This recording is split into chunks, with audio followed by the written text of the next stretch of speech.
What is going on, Trash Talkers? We're back with another episode for you. In today's video, we're going to talk about the players on the roster bubble for each team in the NFC South. All that and much more coming your way right now!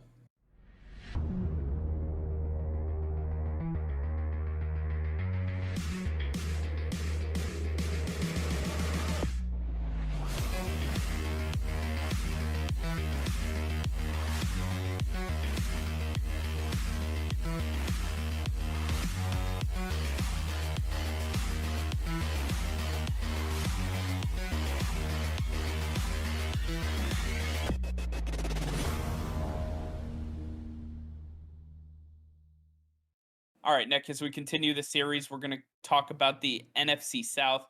And I want to start off with the New Orleans Saints. The Saints are in one of those off seasons where you kind of dread. They lose their longtime quarterback, Drew Brees, to retirement. He has finally hung up the cleats and called it a career. And now they have to move on and figure out the quarterback position. So that's one part of it. The rest is getting the rest of this roster under control after they had to make some very interesting cuts. Couldn't sign a lot of free agents because they had to get under the lowered cap number.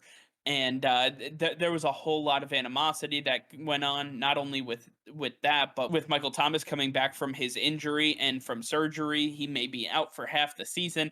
There's a whole lot to get to with the Saints, but I want to talk about some of the players that have really not shown up at training camp. And I want to talk about who we could possibly see cut from this roster. And I want to take a look specifically at quarterback Trevor Siemian, running back Devonta Freeman, and linebacker Noah Spence. Out of these, which is the biggest surprise to you for being on the Saints roster bubble?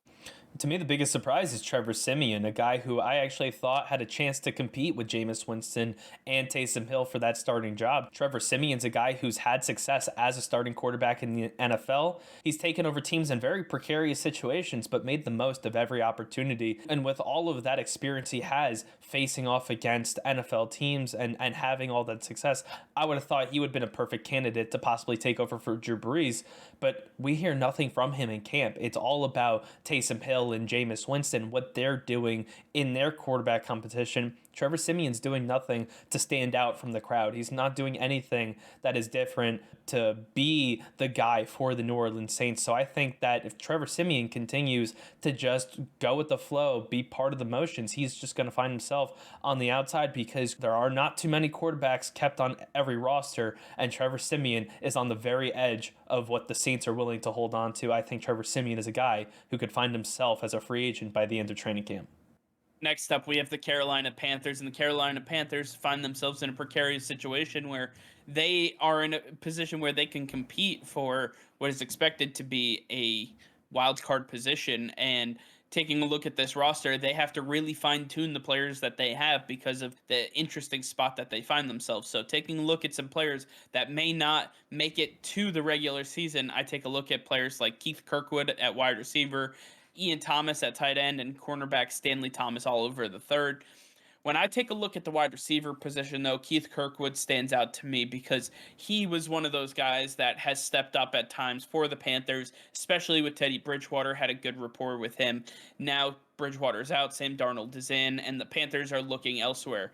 The Panthers wide receivers, while they might have lost Curtis Samuel in the offseason, they kept on to Robbie Anderson. They drafted Terrace Marshall Jr. They still have DJ Moore, on top of the fact that they brought in David Moore from the Seattle Seahawks. They have Shi Smith and Omar Bayless who have really stood out in camp so far, and Keith Kirkwood seems to keep falling and falling down this depth chart of wide receivers. I believe that when it's all said and done, he's going to find himself looking for another position on another roster because they are so deep in Carolina at his position, and he has just not shown up this training camp. Up next, we have the Tampa Bay Buccaneers, who have had so much success with all of the positions that they have on that roster that we're going to see some surprise players that get cut from this team just because they're not allowed to keep that many players. And some of the names to watch out for: quarterback Ryan Griffin, wide receiver Justin Watson, and defensive tackle Khalil Davis. The biggest name to me, though, is Ryan Griffin, the quarterback who was the number 2 to Tom Brady, but now with the addition of Kyle Trask in the draft, a guy who's actually doing really well in training camp so far, Ryan Griffin's falling down to that third spot. And just like I said, for Trevor Siemian, the third guy at quarterback on the roster is always on the edge because you never know if the team is willing to keep more than two quarterbacks. And this is especially the case for the Tampa Bay Buccaneers, as they are so deep at every position. They might want to keep on to an extra player at a different position rather than hold on to a third quarterback. And finally, we have the Atlanta Falcons. The Falcons are in a bit of a pickle as they were right up against the salary cap. They had that infamous trade of Julio Jones going to the Tennessee Titans, and now that opened up enough cap space for them to sign their draft class. The Falcons have a lot of work to do on this roster, and it all starts here in training camp, getting this roster fine-tuned and ready to go for the regular season. And I take a look at some of these players that have been on the roster and really haven't been able to contribute. That starts off with defensive lineman Jonathan Bullard, defensive end Dedrin Senat, and tight end Jaden Graham. When I take a look at this, I was going to say Dedrin Senat, but he found himself on the injured reserve list. He will not be participating, therefore I do not believe he will end up getting cut from this roster. His position is safe.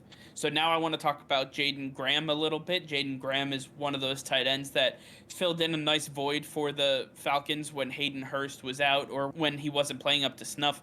And essentially, with the draft pick of Kyle Pitts coming in, that moved Hayden Hurst to the tight end 2 spot. I don't know many teams that carry more than 3 tight ends, and with Lee Smith as the tight end number 3, it looks like Jaden Graham might have found himself out of a job here with the Atlanta Falcons. So honestly, the Falcons might have to look somewhere else for more depth if they want somebody at tight end position, because they have 2 guys that can receive the ball. They need another guy who could possibly block for them if they want to carry a 4th tight end. Not too many teams want to do that, so I believe that Jaden Graham will be the guy that gets cut moving forward. Yeah, it's a tough situation, but you have to realize for Jaden Graham that when you're given the opportunity to play, when you're given the opportunity to do something, you got to make the most of it. There are no excuses. You've just got to show up and do your absolute best, because if you don't, there's going to be some guy behind you that's ready to take your spot. And in this case, it was Kyle Pitts that leapfrogged everybody and everybody else shifted down. Now we see Jaden Graham on the outside. He really should have just done a better job in the opportunities he was given in the first place, which would have given a better shot to make this roster. But his chances of making this roster now are looking very bleak. All right, well, I want to hear from you guys, the fans of the NFC South. Let us know in the comments down below which players we should keep an eye on for possibly being on the roster bubble, which players are standing out for these teams. I want to hear from you guys. All right, that'll be all for now. Thank you all for watching. Be sure to like this video and subscribe to the channel if you haven't already. Hit that notification bell. We go live every single day. That'll be all. Peace and love.